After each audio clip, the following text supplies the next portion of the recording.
गुरु विद्यासागर जी महाराज जी की, हमारे शंकर पंडित जी ज्ञानदानम गुरुकुल के बहुत ही अच्छे टीचर हैं और बहुत ही अच्छी तरह से प्रवचन दे करते हैं। वक्तव्य शैली एक नंबर है इनकी। देखिए प्रवचन करने के लिए जा रहे हैं।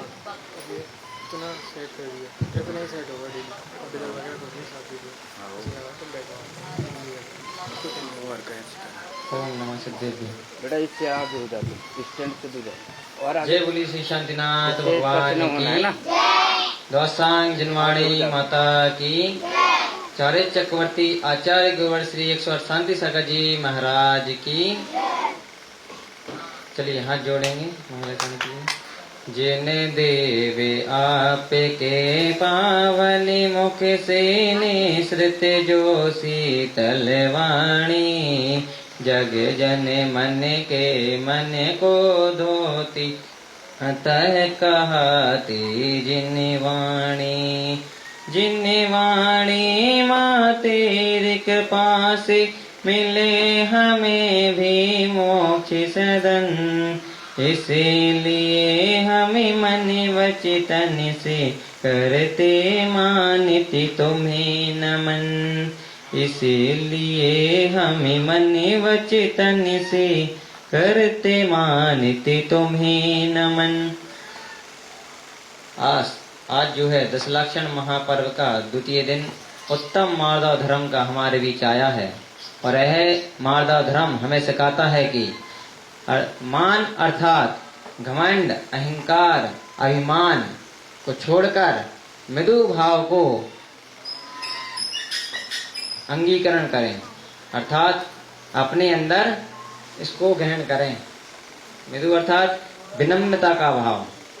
और ऐसा मान बड़े से बड़े प्रतिष्ठित व्यक्तियों को भी पतन की ओर ले जाता है। इसलिए आज के यह दिन हम सभी को मान को त्याग कर मृदु भाव को अपने अंदर अंगीकरण करना है।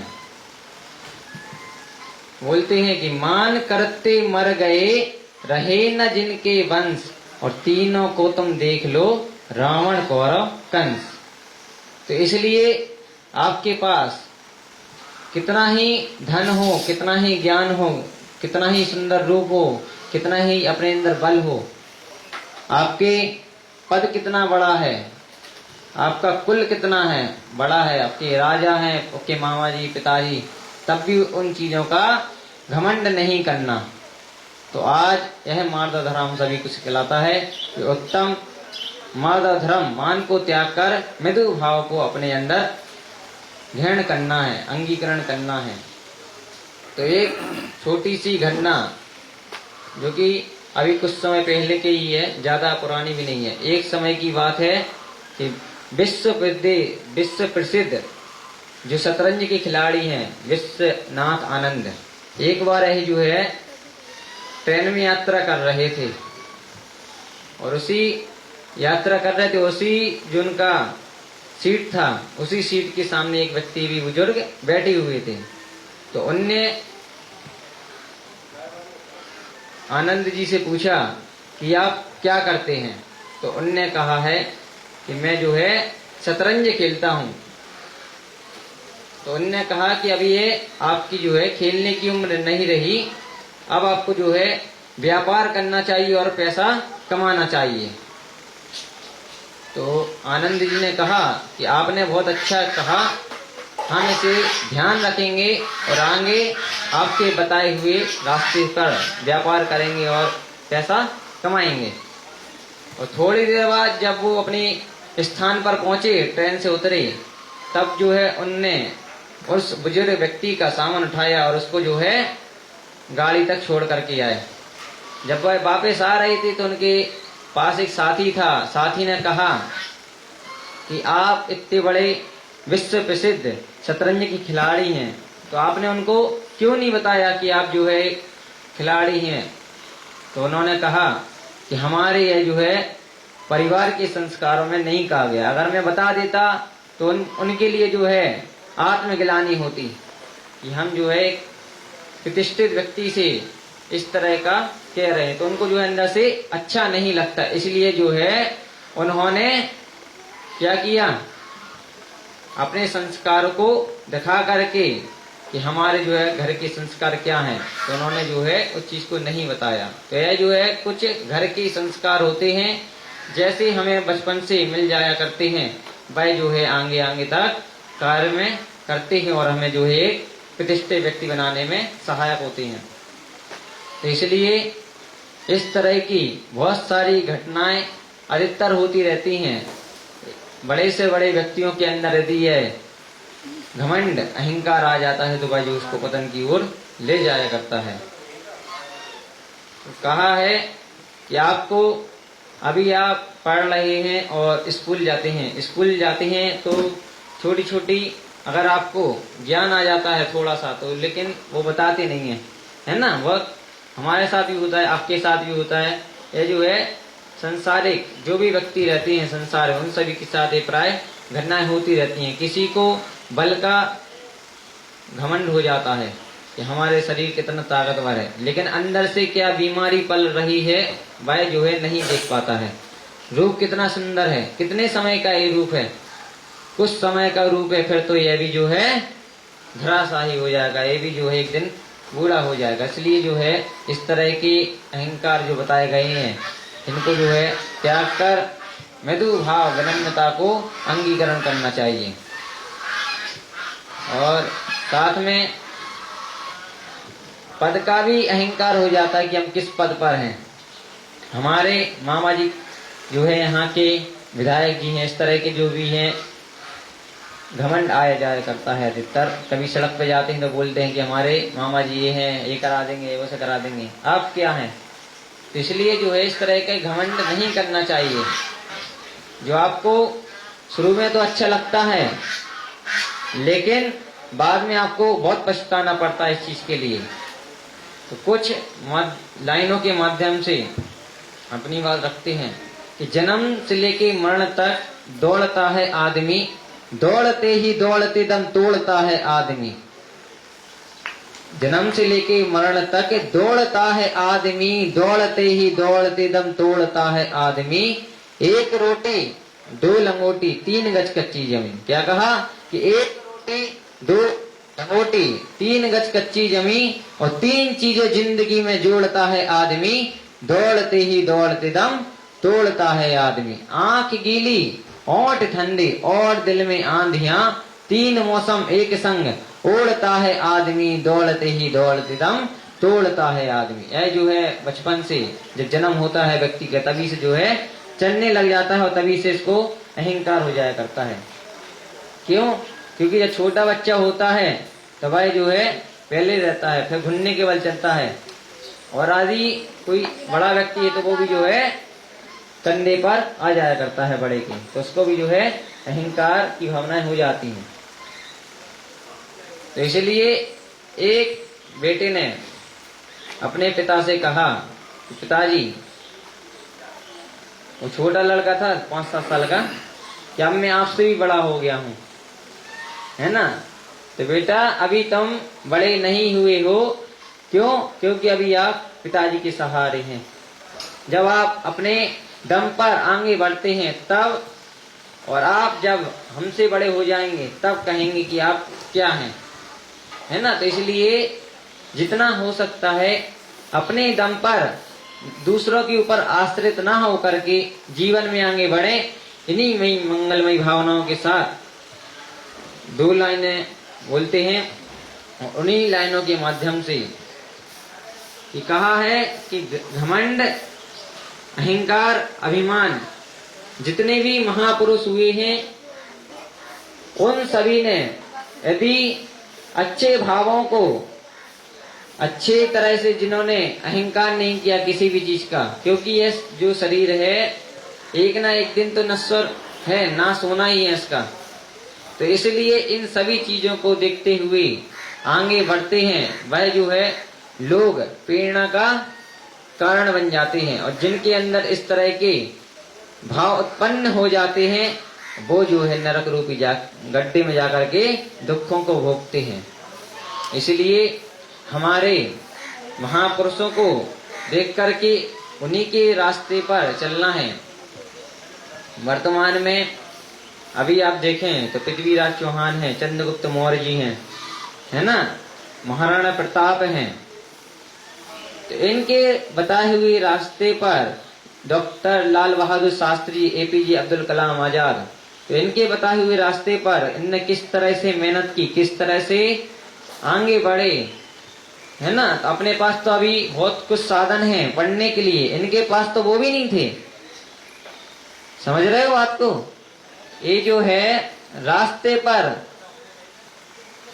कचड़ा बीन करके अपना गुजारा करते थे। जब रात को समय मिलता था तब जो है बाहर जो सड़कों पर लाइट होती है उसके नीचे बैठ करके पढ़ाई करते थे, तब जाकर के महान व्यक्ति बने। इसलिए हमारे लिए भी इस तरह से कि माता पिता किस तरह से कमाते हैं, उन सभी को देखते हुए पढ़ाई की ओर करें और अपने माता पिता की सेवा करें। इसी में ही मंगल भावना के साथ जय बोलिए भगवान महावीर भगवान की, दासांग जनवाणी माता की।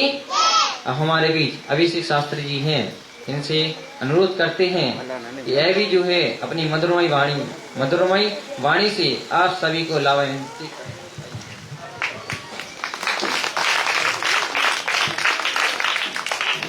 ओ बोले श्री देवाल दिव्य जराट आदि भगवान की, 24 तीर्थंकर भगवान की। ओ आज पर्युषण पर्वराज की श्रृंखला में जो दिन आया है, उत्तम मार्जव का दिन।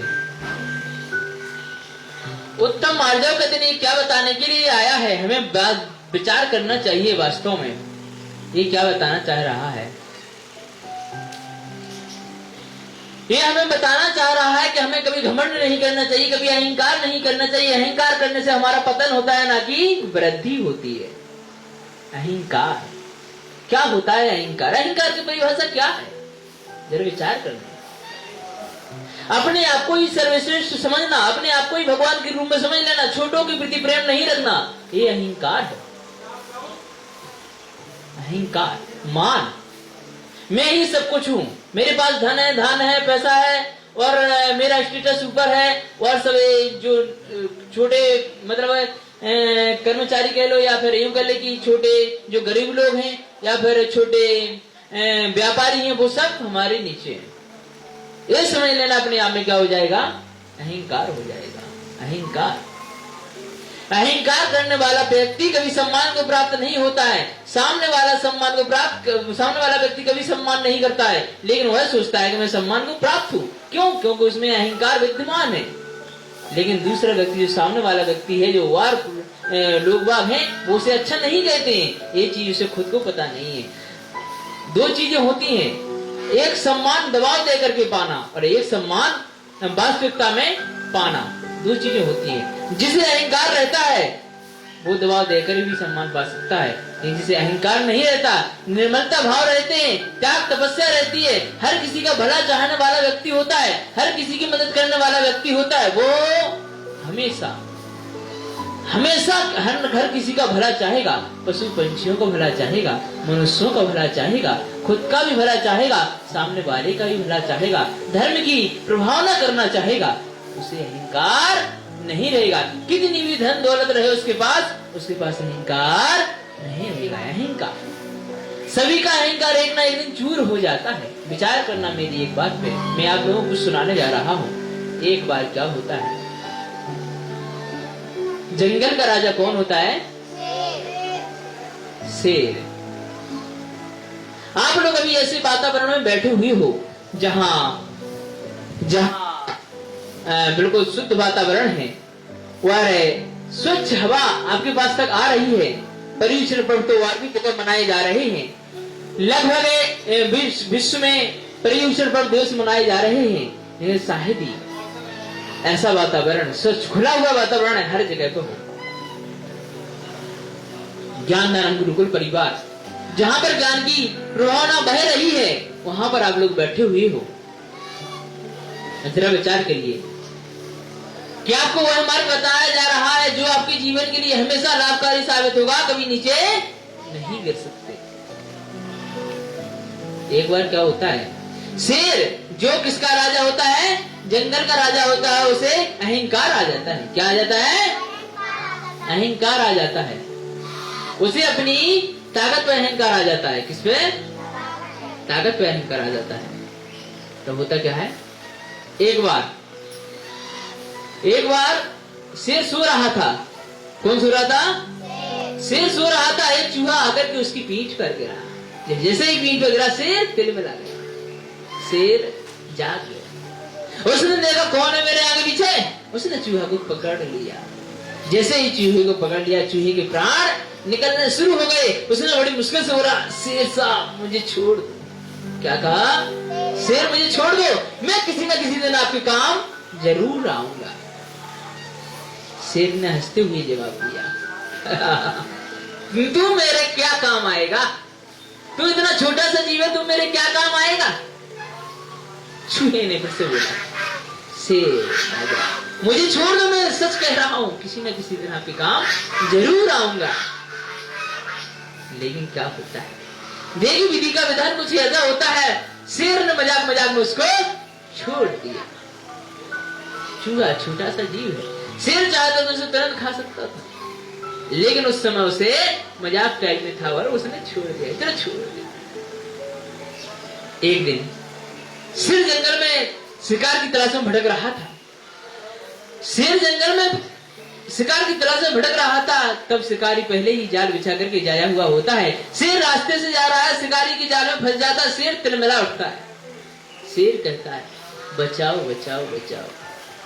वह दहाड़ता है, चिल्लाता है, लेकिन उसे कोई पास नहीं आता है। जब शेर की आवाज उस चूहे की कानों तक पहुंचती है जिस चूहे को छोड़ा गया था, वह चूहा दौड़ता दौड़ता शेर के पास आता है, सारा जाल काट देता है। शेर आजाद हो जाता है। क्या हो जाता है? आजाद हो जाता है। तब शेर को समझ में आती है, वास्तव में अपने बल का अहंकार कभी नहीं करनी चाहिए, क्योंकि ये चींटी भी हाथी को मारने की ताकत रखती है। किसको मारने की ताकत रखती है? हाथी को मारने की ताकत रखती है। कभी भी किसी को कम नहीं समझना चाहिए। हर व्यक्ति एक अल्टीमेट है। जिस प्रकार आंखें सभी की अल्टीमेट है, वॉइस यानी आवाज सभी की अल्टीमेट है, कोई किसी की मैच नहीं करेगी। अंगूठा यानी फिंगर प्रिंट सब अलग अलग हैं। करोड़ों व्यक्ति हैं, अरबों व्यक्ति हैं, लेकिन सभी की अलग अलग है। भगवान ने सबको अलग अलग बनाया है, अलग अलग योग्यता के साथ भेजा है। लेकिन ध्यान रखना, हमें व्यक्तियों का, हर व्यक्ति का सम्मान करना चाहिए, चाहे छोटा हो चाहे बड़े हो। आप किसी भी पद पे रहें, लेकिन कभी किसी का अपमान नहीं करना चाहिए। आप सजेशन सलाह दे सकते हैं, सजेशन दे सकते हैं, सलाह दे सकते हैं, उसकी तरक्की के लिए कुछ ऐसी बातें बता सकते हैं जिससे समझा सकते हैं कि देखो इसमें ना भलाई है, इसमें बुराई है, यह काम करोगे तो आपका अच्छा भविष्य बनेगा, ये काम करोगे तो बुरा बनेगा। लेकिन किसी को अपमानित नहीं कर सकते। अगर आपने किसी को अपमान किया, मतलब क्या है, आपने किसी के दिल को दुखाया, हिंसा का पाप लगेगा, साथ साथ में मान का भी पाप लगेगा। घमंड आ गया आपको। कई बार हमें अपने आप में चीजें आ जाती हैं और अपने आप में ऐसा एटीट्यूड आ जाता है कि हमें लगने लगता है कि इसने मुझसे ऐसा कह दिया, इसने मुझसे ऐसा कह दिया। नहीं, ये गलत है। पहले समझो चीजों के लिए। क्षमा के बारे में एक साधु संत का उदाहरण मैंने कल बताया था, बच्चों ने भी शायद बताया था। आज मान के बारे में बता रहा हूं। ध्यान रखना, अगर जैसे कोई व्यक्ति अगर कुछ सीखना चाहता है तो उसे बहुत सहन करना पड़ता है, बहुत सहन करना पड़ता है। आसानी से नहीं सीखा जा सकता है। उसे खुद भी तपस्या करनी पड़ती है, उसे खुद भी पढ़ना पड़ता है, साथ में एक चीज क्लियर करते हुए चलना पड़ता है। और जिस दिन अगर किसी को ज्ञान का घमंड आ जाता है तो ज्ञान उसका क्षीण होने लग जाता है। ये प्रकृति है, ये ग्रंथों में लिखा हुआ है, ये मैं अपने मन से नहीं बोल रहा हूं।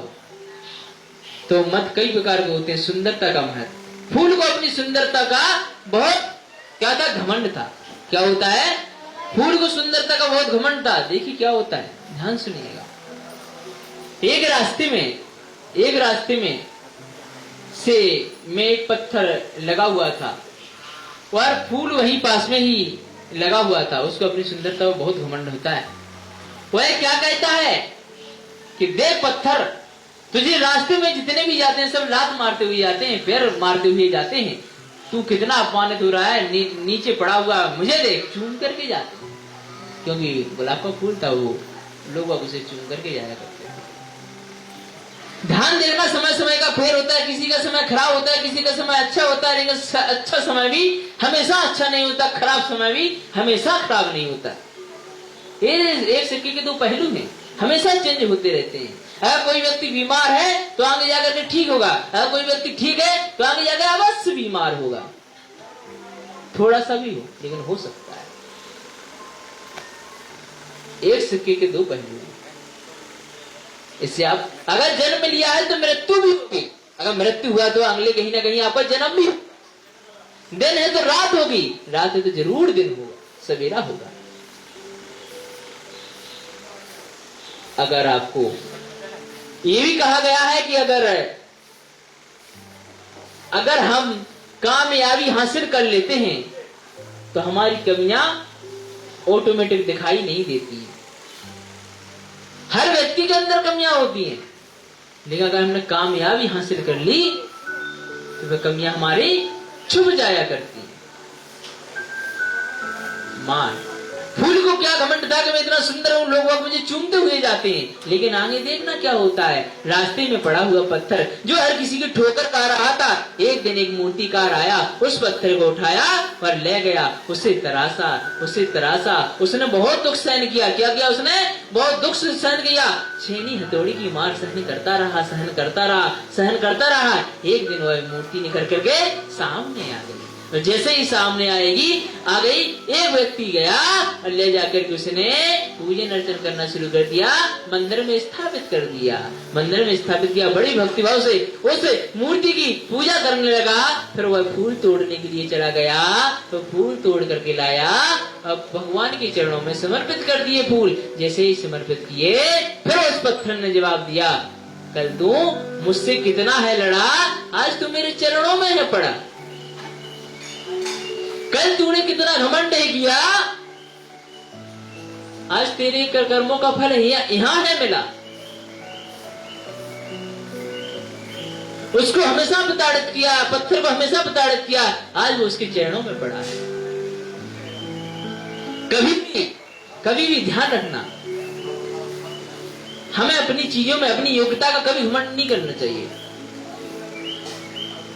ज्ञानम पूजम कुलम जातम बल वृद्धि तपु बपु, 8 प्रकार के मत बताए गए हैं। ज्ञान का मत, जिसने ज्ञान का मत किया कि हमें इतना ज्ञान है, जो बच्चे या बड़े जो भी हैं ज्ञान के मत के कारण ये कहते कि हम ही ज्ञानी हैं और दूसरा कोई ज्ञान नहीं है, हमें ज्यादा ज्ञान है, आपके अंदर उतना ज्ञान नहीं है, अपने ज्ञान को उजागर करते रहते हैं और दूसरे ज्ञान को कम आंकते हैं, नहीं, कभी नहीं। और जो बच्चे एक दूसरे की पढ़ाई में सहायता नहीं करते, वो अपने आप में ज्ञानावरणी कर्म का बंद करते हैं, और जब ज्ञानावरणी कर्म का बंद होता है उनकी परसेंटेज नीचे गिरनी शुरू हो जाती है और हर सब्जेक्ट में पास या फेल हो सकते हैं और तुम्हारी मेमोरी पावर कमजोर होनी 100% तय है। समझ आ रही मेरी बातें? ज्ञानम पूजम, पूजा का मत, कुल का मत, जाति का मत, तब का मत। अगर मैं तब के मत को अगर मैं समझा दूं आपको, एक बार क्या हुआ, 2 भाई थे। क्या थे? 2 भाई थे, दोनों तपस्या करने के लिए चले गए। कहां चले गए? तपस्या करने के लिए चले गए। तपस्या करने के लिए दोनों भाई चल पड़े। एक भाई उत्तर दिशा में चल दिया, एक भाई दक्षिण दिशा में चल दिया। 12 वर्ष दोनों ने कठिन तपस्या की। क्या किया? 12 वर्ष दोनों ने कठिन तपस्या की। और बड़ा भाई छोटे भाई के पास आया। और कहा, भाई तुम बहुत परेशान हो, अब मैंने बहुत सारी तपस्या कर ली। तपस्या करने के बाद देखो, एक मैंने जल एकत्रित किया है, इस जल को हम जहां भी छिड़केंगे वो सोना बन जाएगा। क्या बन जाएगा?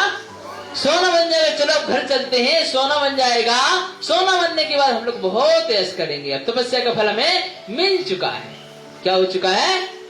तपस्या का फल हमें मिल चुका है। ध्यान रखना। एक जल एकत्रित किया, एक कमंडल में लाए और कहा छोटे भाई से कि इस तपस्या का जल वो हमें फल मिल चुका है, इस जल को हम जहां भी छिड़केंगे वो सोना बन जाएगा, हमारी गरीबी दूर हो जाएगी, हम क्या कर सकते हैं? इसके साथ जिंदगी बिता सकते हैं। छोटे भाई ने कहा अच्छा। उन्होंने कहा कि बताइए कैसे प्रैक्टिकल करते हैं। थोड़ा सा उन्होंने जल छिड़का और एक पत्थर पे छिड़का तो वो सोने का बन गया। सोने का बन गया। फिर क्या होता है? ध्यान सुनिएगा। वो पत्थर सोने का बन गया।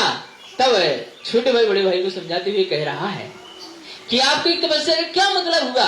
जब आपको तपस्या करने के बाद भी अगर मोक्ष मार्ग का रास्ता नजर नहीं आया, भगवान के दर्शन नहीं हुए, जब आपको भगवान बनने की लालसा नहीं उत्पन्न हुई, फिर भी आप गर्भ गृहस्थी में मतलब जाना चाहते हो, आपकी तपस्या तो व्यर्थ है। क्या है? तपस्या पूर्णतः व्यर्थ है। अगर तपस्या की है आपने तो तपस्या का मतलब कुछ अच्छी चीज निकल कर सामने आनी चाहिए। अब मैं तुम्हें अपनी शक्ति दिखाता हूँ। उन्होंने रेत के कण में से एक मुट्ठी रेत भरी और पहाड़ पे ऐसे ही छिड़क दी, सारा पहाड़ सोने का हो गया। बड़े भाई को अपने आप पे लज्जा हो गई। छोटे भाई ने तो सिर्फ रेत से ही पहाड़ बना दिया सोने का। तब छोटे भाई बड़े भाई को समझाता है, देखो हम लोग निकले तो गरीबी के कारण थे, लेकिन आज हमारे पास इतनी शक्तियां हैं। शक्तियां का मतलब कितना? तपस्या के कारण इतना बल है कि हम और तपस्या करके मोक्ष की प्राप्ति कर सकते हैं, भगवान बन सकते हैं। और संसार को त्याग करके कहां गए? बाकायदा तपस्या में लीन हो गए। हमें ऐसी तपस्या का मत नहीं करना है।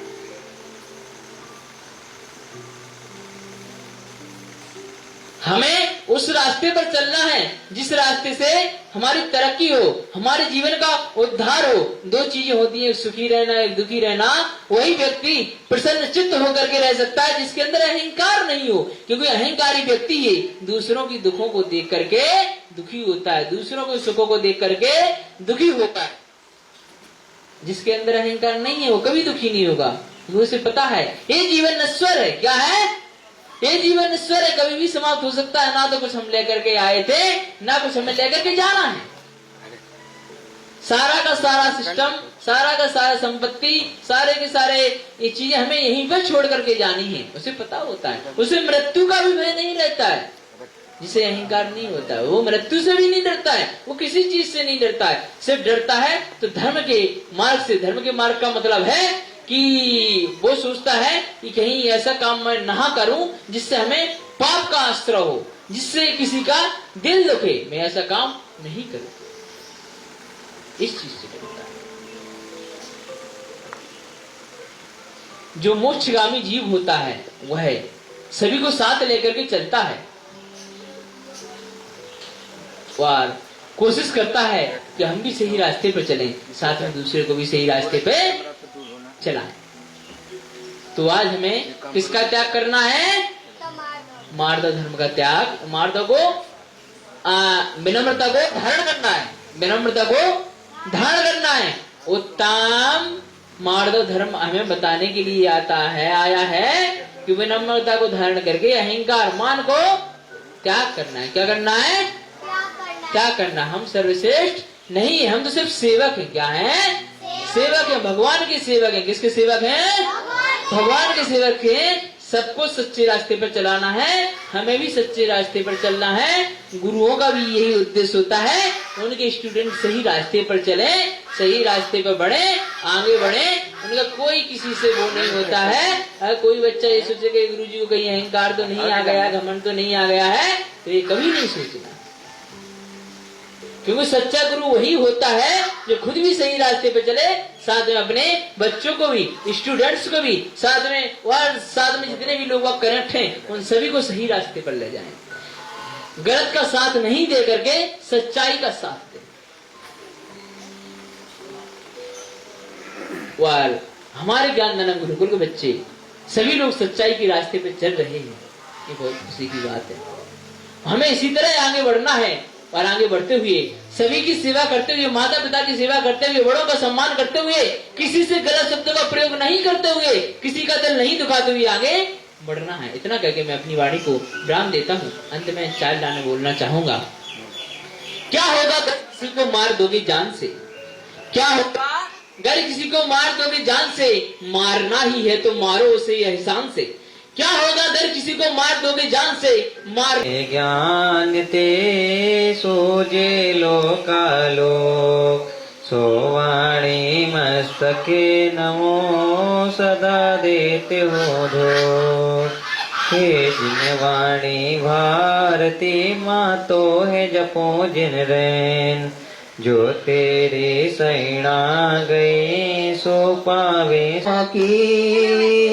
मुझे बोले जो मिले जाए तेरे चरण की रज पाकर, तेरे चरणों की रज पाकर, ताकि नीर बदल जाए गोवर तेरे चरणों। सम्यक दर्शन, सम्यक ज्ञान, सम्यक चाय। देखिए 3 डिब्बे रखे गए हैं। इसमें लिखा है सम्यक दर्शन, इसमें लिखा है सम्यक ज्ञान, इसमें लिखा है सम्यक चारित्र। यानी इसका मतलब ये है कि 3 डिब्बे हैं। 3 डिब्बे में कोई ना कोई इनाम हमारे संकल्प गुरु जी रखेंगे। क्या करेंगे? वो इनाम रखेंगे और उस इनाम में से किसी 3 में से किसी एक में इनाम होगी। जब किसी 3 में से एक में इनाम होगी, अब आपको चूज करना, वो हटाना नहीं है, वो 3 में से किसी एक में इनाम होगी। और सुनना ध्यान से, किसी एक में इनाम, आप जिस डिब्बा में हाथ रख दोगे, पहले मैं क्वेश्चंस पूछूंगा। यहाँ से क्या करूंगा? क्वेश्चन पूछूंगा। जो हमारी दीदी लोग हैं वो खड़ा करेंगी। क्या करेंगी? खड़ा करेंगी। किसी को भी खड़ा कर सकती हैं।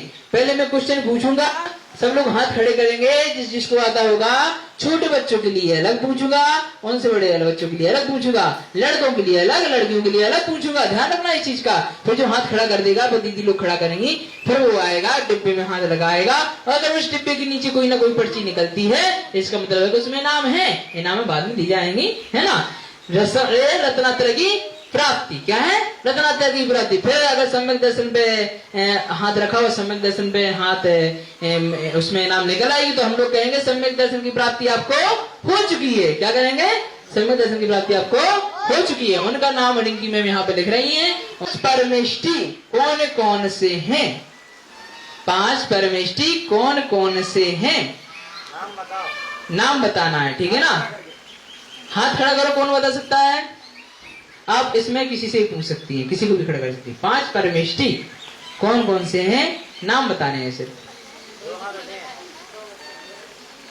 2 बच्चे। निशा, आप और किसी को याद है क्या? चलिए ताली हो जाए, उसने कम से कम 2 5 परमेष्टि के नाम है अरहंत परमेष्टि नमो अरिहंताड़म, ठीक है ना। सिद्ध परमेष्टि नमो सिद्धाड़म। हाँ, अरहंत परमेष्टि के बाद अरहंत परमेष्टि, सिद्ध परमेष्टि। इसके बाद कौन से आएंगे? कौन से आएंगे? आचार्य परमेष्टि। इसके बाद कौन से आएंगे? उपाध्याय परमेष्टि। इसके बाद कौन से आएंगे? साधु परमेष्टि। अब देखना, बहुत अच्छी बात है, तुम्हें याद है था लेकिन कंफ्यूज। मैं घुमा के क्वेश्चन पूछूंगा, ध्यान रखना इस चीज का, ठीक है ना। अब एक क्वेश्चन एक ट्रायल के तौर पे था, अब आता है दूसरा क्वेश्चन, ठीक है ना। चलिए शुरू करते हैं। दूसरा क्वेश्चन है, अभयदानम संस्थानम में जो हमारी खड़गासन प्रतिमा है वो कौन से भगवान की है एवं उनका चिन्ह कौन सा है? अभी बताना नहीं है किसी को। खड़ा भैया जी खड़ा करेंगे किसी को। तो बच्चा नीचे से पहले बिना हाथ खड़े करे उत्तर बता देगा, उससे प्रश्न नहीं पूछा जाएगा, उसका कैंसिल है, वो प्रश्न भी कैंसिल हो जाएगा और उससे नहीं पूछा जाएगा, चाहे वो सही है या गलत है, ठीक है ना। चुपचाप केवल हाथ खड़ा करना है और फिर उसके बाद वाला पूछना है कि रिजेक्ट करना है? चलिए नए बच्चे से पूछेंगे, जो हमारे नए एडमिशन आए हैं ना, उनमें से पूछेंगे कि इस अभयधनम संस्थानों में जो प्रतिमा विद्यमान है वो कौन सी है? खड़ा करो किसी को। जो अंदर प्रतिमा है उसका नाम क्या? जो भगवान की लगे हैं, क्या नाम है उनका? क्या नाम? चलो आप आ जाओ, आप आ जाओ। चलिए आपको कैमरे में देख के बोले। नाम बताओ भगवान का। शांतिनाथ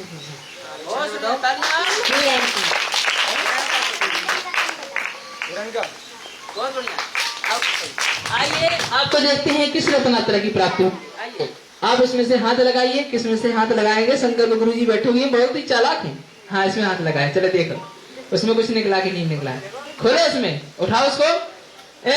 खाली निकल गया। चलिए कोई बात नहीं, बैठ जाइए। अब आपकी अलग लाइन बनेगी। इनका नाम नहीं लिखा जाएगा। चलिए चढ़ाई ऊपर करो। अब दूसरा भजन गाते हैं।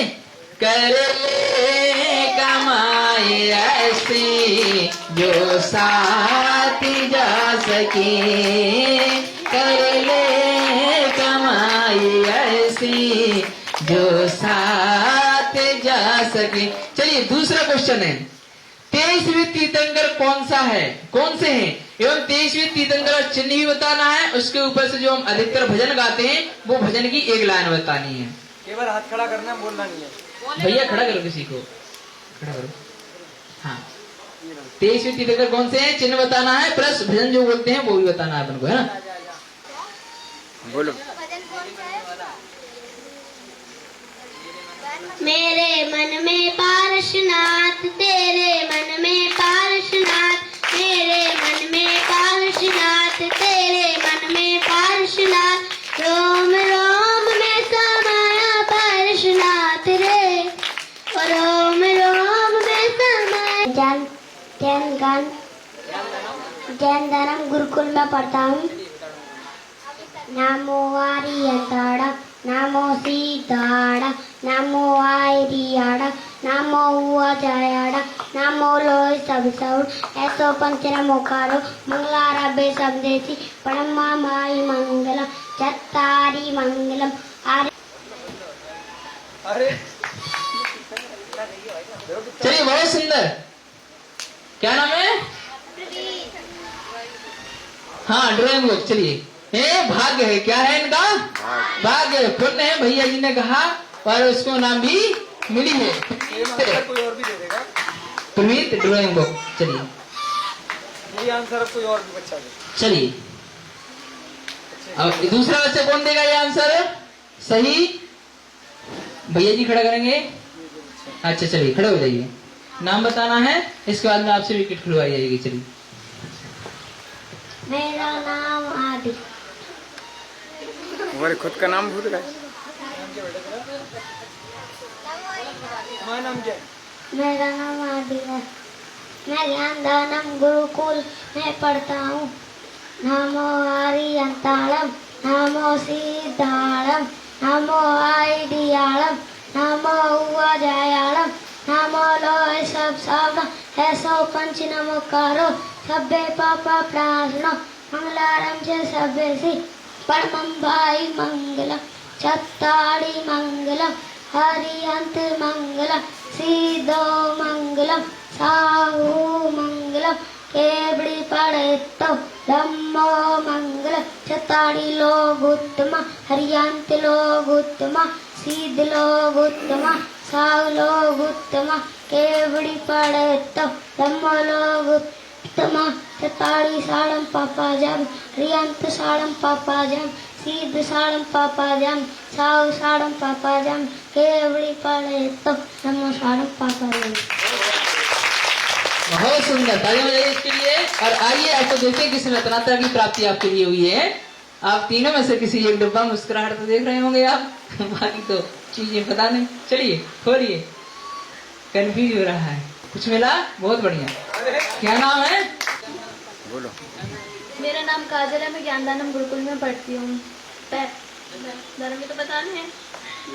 उत्तम क्षमा, उत्तम मार्दव, उत्तम इस आर्जव, साइड देखो।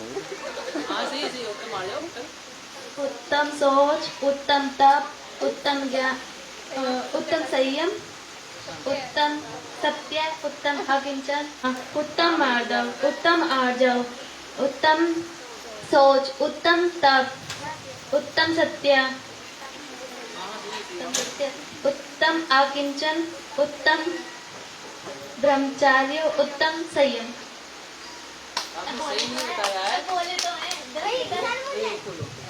चलिए आपका भाग्य देखते हैं। 18वें तीर्थंकर कौन से हैं एवं उनका चिन्ह क्या है? सभी लोगों के लिए है, सभी छोटे से बड़े के लिए। 18वें तीर्थंकर कौन से एवं उनका चिन्ह क्या है? उनका चिन्ह क्या है? चलो तुम खड़ी हो जाओ मिथिलेश। मेरा नाम मिथिलेश है और मैं ज्ञानदानम गुरुकुल में पढ़ती हूँ। 18वें अरहनाथ मछली का चिन्ह। ऐसी कौन सी चीज है जिसे हाथ में ले लिया तो आपको उपयोग करने के लिए झुकना ही पड़ेगा? आपको पता है? और कोई हाथ खड़ा है क्या? आपको पता है? ऐसी कौन सी चीज है जिसे हाथ में लेने के बाद आपको झुकना पड़ेगा अगर उसका यूज आपको करना है तो? हैं? आप टीचर हाँ, है ना, पता है, इनसे पूछो। चलिए राधे भाई खड़ा करो किसी को, खड़ा करो किसी को। बताएंगे अभी? हाँ। इसे पता है? चलो बताओ बेटा। ना हल्की चीज नहीं है, आओ। वो हल्की चीज है। और किसी को खड़ा करो। हाँ, जो लेने के लिए हाँ, बताइए। झुकना पड़ता है ना, लेने के लिए झुकना पड़ता है, आशीर्वाद ही तो उससे रहता है, आशीर्वाद चलिए। उससे रहता है। और किसी? हाँ, वो तो ऊपर नीचे होती है ना, झुकना ही पड़ेगा आपको, झुका के ही कार्य कर सकते हैं। वो नहीं है, वो अलग है। चलिए खड़ा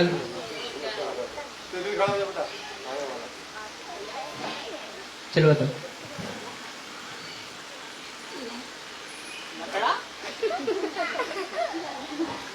ये नहीं है। नहीं अरे जो जहाँ हाथ हाथ- खड़े गिरे वही तो बताएंगे ना, जो हाथ खड़े गिरे ना जिनको बताएं। ऐसी कौन सी चीज है जिसका उपयोग करना है अगर आपको तो आपको झुक करके उपयोग करके करना पड़ेगा? उपयोग बताओ। करना है और उपयोग में आशीर्वाद लेने के लिए। जो उपयोग करना है। चीज वस्तु। हाँ बता दो का हम बता। अच्छा है, यही आंसर है। झाड़ू में झाड़ू। आइए भैया जी, आप ही नाम ले लो। इसका आंसर झाड़ू ही है। झाड़ू जब आप लोगे तो बिना झुके आप यूज में नहीं ले सकते। ताली बजाओ एक बार तुम लोगों के लिए। सुनो, सुना दे।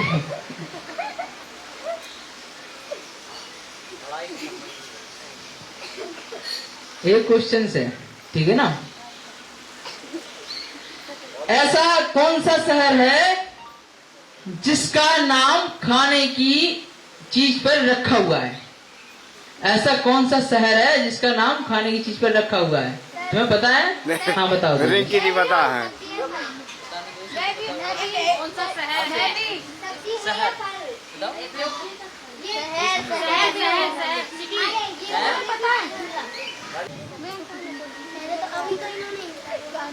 अब आप खोलिए, किसी न किसी में इनाम जरूर होगी।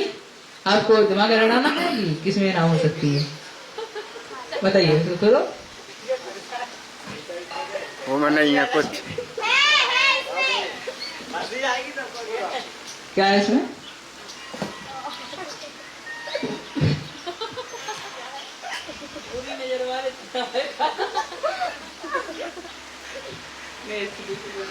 दूध सी डाल दो मैं।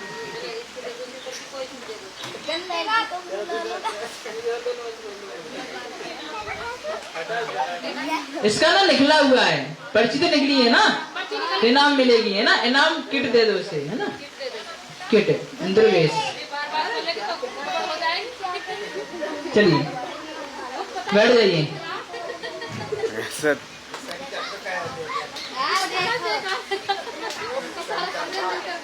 चलिए अगला क्वेश्चन से हंसी मजाक होती रहनी चाहिए। अगला क्वेश्चन क्या है? बोलो, मेरा नंबर आया ना। हाँ अगला क्वेश्चन मैं बता रहा पूछ रहा हूँ आपसे, है ना? अगला क्वेश्चन है, किसी भी जब हम कोई जैसे आरती गा रहे हैं पंच परमेष्ठी की, तो पांचवी और छठी आरत कौन कौन सी है ये आपको बतानी है। पांचवी और छठी आरत आपको बतानी है। अब बोलना नहीं है, बतानी है। कौन खड़ा करेगा? पीछे कोई है क्या? राधे भैया खड़ा करो किसी को। राधे भैया खड़ा करो किसी को। पांचवी और छठी आरती। मेरा नाम प्रतिज्ञा है।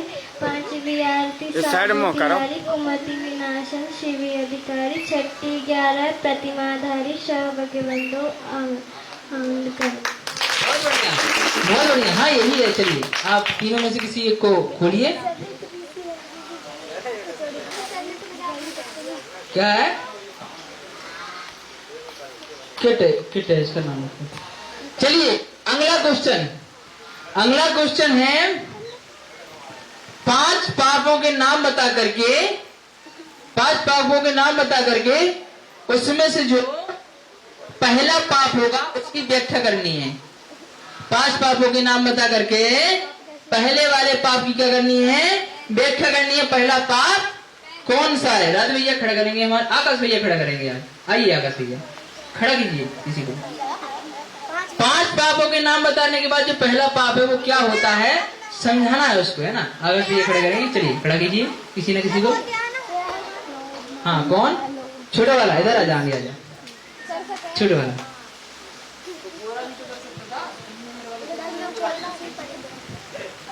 मेरा नाम अनिकेत है। मैं ज्ञानदानी गुरुकुल में पढ़ता हूँ। मैं 5 पापों को सुनाना चाहता हूँ। हिंसा, झूठ, चोरी, खुशी, परिक्रय। बहुत बढ़िया, तालियां। किसी जीव को मारना, किसी जीव को सताना, किसी जीव को दुख देना, ये हिंसा कहलाता है। बहुत बढ़िया, बहुत बढ़िया। चलिए आ जाइए, आप आ जाइए। आपको देखते हैं किस रत्नाकर की प्राप्ति आपके लिए होती है। चलिए क्या है इसमें? हाँ पेंसिल किट। इसका नाम क्या है? अनिकेत। Aniket pencil kit. चलिए अगला क्वेश्चन है। हाँ अगर हम 15 में 18 जोड़ दें, कितने? 15 में 18 जोड़ दें, फिर हम 20 घटा दें तो आंसर कितना आएगा? 15 में 18 जोड़ दें और 20 घटा दें, आंसर कितना आएगा? मनी मन जोड़ना है। 15 में 18 जोड़ दीजिए, 18 में से 20 घटा दीजिए। जिनको इनाम अभी मिल चुकी है वो हाथ खड़ा नहीं करेंगे। 15 में 18 जोड़ दो, फिर 20 घटा दो। 15 में 18 जोड़ दो। खोलिए कौन सा है? हाँ खोलिए खोलिए। इसमें क्या है? बुरी नजर वारे तेरा मुंह गोरा, चलती नाम गाड़ी इसका नाम मीना कुमारी। बच्चों के लिए, सबसे छोटे बच्चों के लिए, ठीक है ना। सबसे छोटे बच्चे के लिए है, उनका नाम क्या है? हमारे अनिल भैया खड़ा करेंगे। अनिल भैया खड़ा कीजिए सबसे छोटे बच्चों के लिए जो 4 से 5 प्रवचन देते हैं। आप लोग सब सुनते हो। सबसे छोटे बच्चे को देखिए कौन सा है, कौन सा बता पाएगा? हाथ खड़े करो, हाथ खड़ा करो। खुशबू खड़ा कर तो दो। हाथ खड़ा करो, हाथ खड़ा करो। राधा हो का दो खड़ा, राधा को हाथ खड़ा करो, खड़ा करो किसी को। अरे जल्दी कर। इधर आ जा, इधर आ जा। चलिए आ जाइए। अगला क्वेश्चन आपको ये है कि जो शांति धारा हमारी दीदी पढ़ती हैं, यहाँ पे पढ़ती है ना शांति धारा, हैं? शांति धारा जो दीदी पढ़ती हैं उनका नाम क्या है? ए सबसे छोटे बच्चा ए भी बताएगा। कौन बताएगा? हाथ खड़ा कर। अच्छा पवन। हाँ बता। मेरा नाम पवन है। मेरा नाम पवन है। मैं ज्ञानदानी गुरुकुल में पढ़ता हूँ।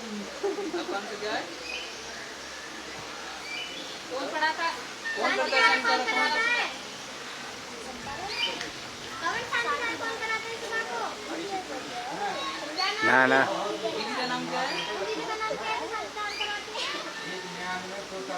इनके साथ खाना खाए थे। खाना भी खा ला है साथ में। हाँ, क्या नाम है, जोर से बोलो। बहुत बढ़िया, आंसर हमने बता दिया। फिर बैठ जाइए। अब इसमें देखिए, बताइए इसमें से देखिए किसमें नाम हो सकती है। देखिए किसमें नाम हो सकती है। देखिए रखो, जल्दी रखो बेटा। हाँ लास्ट बेटा अच्छे से देखो किसमें। जल्दी करो बेटा, जल्दी करो। हाँ इसमें खड़ा करो, जाओ। है क्या है इसमें? कलर। चलिए कलर, बैठ जाइए। अब क्वेश्चन, अब क्वेश्चन क्या है, ठीक है ना। इसमें हमारे अस्पताल में जो पशु पंछी हैं, ठीक है ना, पशु पंछी है ना, किसी पांच पशु पंछियों का नाम बताना है जो अवैध दानव में हैं, मतलब जिनकी हम लोग सेवा कर रहे हैं। हमारे संकल्प भैया जी खड़ा करेंगे उनके लिए। हमारे संकल्प भैया जी खड़ा करेंगे। जिसका नंबर हो चुका है, जिन्होंने आंसर दे दिया है वो नहीं बताएंगे, ठीक है ना। हमारे संकल्प भैया जी खड़ा करेंगे। राधा, चलिए राधा भैया। चलो बेटा, कौन कौन से पशु या पंछी हैं ये आपको बताना है। मेरा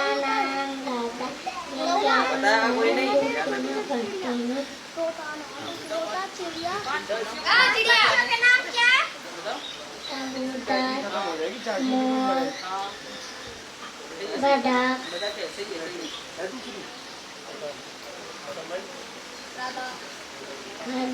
हाँ सही है। 4 हो गए। एक और बता रहा था घूम करके यहाँ पे। अभी बोलना है, इसने बोला है। कौन सा? बहुत बढ़िया, ठीक है ना। चलिए अब देखिए, अब लास्ट क्वेश्चन था, लास्ट क्वेश्चन समाप्त हो गया। हमारी राधा देखेगी कौन से व्रत नंतर की प्राप्ति हुई है, ढूंढिए आप। चलिए बहुत बढ़िया, क्या है, ड्राम बॉक्स। इसके लिए चलिए भगवान की, यही तो हमारा ज्ञान समाप्त होता है। हमारे गौरव भैया जी आ रहे हैं और बहुत ही अच्छी तरीके से